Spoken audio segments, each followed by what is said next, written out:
Hi friends, ఈ రోజు నేను మా పీజీలో పండు మిరపకాయలతోటి చట్నీ అయితే రెడీ చేస్తున్నాను. పండు మిరపకాయలు, చింతపండు, వెల్లుల్లి మాత్రమే దీనికి కావాలి.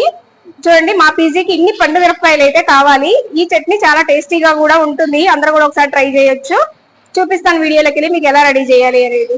మిక్సీ జార్ తీసుకునేసి పండు మిరపకాయలు, మనము 1 కేజీ పండు మిరపకాయలకి 1/2 కేజీ చింతపండు అయితే యూజ్ చేయాలి. కల్లుప్పు, చింతపండు,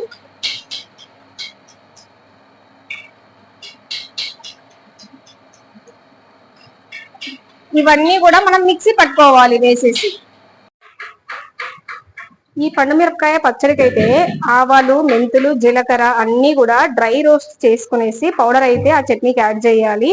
ఇవన్నీ కూడా 1 కేజీ పండు మిరపకాయలు తీసుకుంటే 100 గ్రాముల వరకు ఇవి తీసుకోవాలి. అన్ని కూడా సమానంగా తీసుకోవాలి.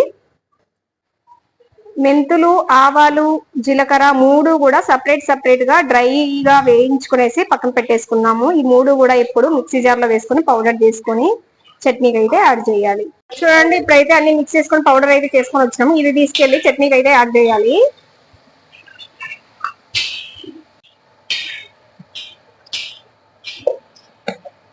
పౌడర్ అంతా కూడా మనము ఇలా చట్నీకి యాడ్ చేసుకునేసి మంచిగా అయితే మిక్స్ చేసుకోవాలి.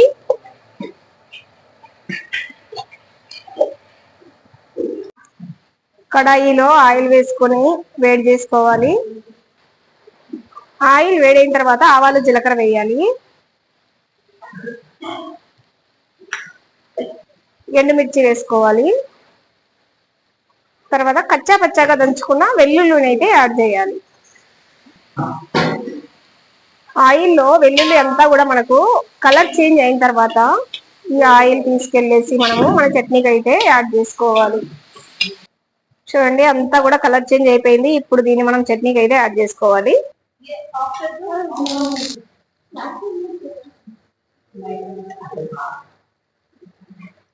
ఇప్పుడైతే ఆయిల్ ని యాడ్ చేసేసాం కదా, మంచిగా అయితే మిక్స్ చేసుకోవాలి ఇప్పుడు మన చట్నీని.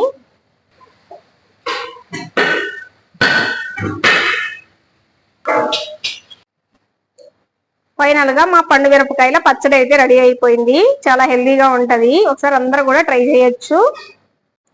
ఇప్పుడైతే నేను మీకు టేస్ట్ చూసి చెప్తాను రైస్ లో ఎలా ఉంది. రైస్ కే మంచిగా ఉంటది. ఇది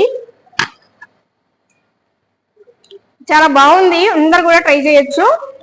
మీకు స్పైసీ కావాలంటే కొంచెం చింతపండుని తగ్గించుకోవాలి. స్పైసీ ఏమీ లేదు, మంచిగా ఉంది. పీజీ లేదు కాబట్టి స్పైసీ అయితే ఎక్కువ చేయము.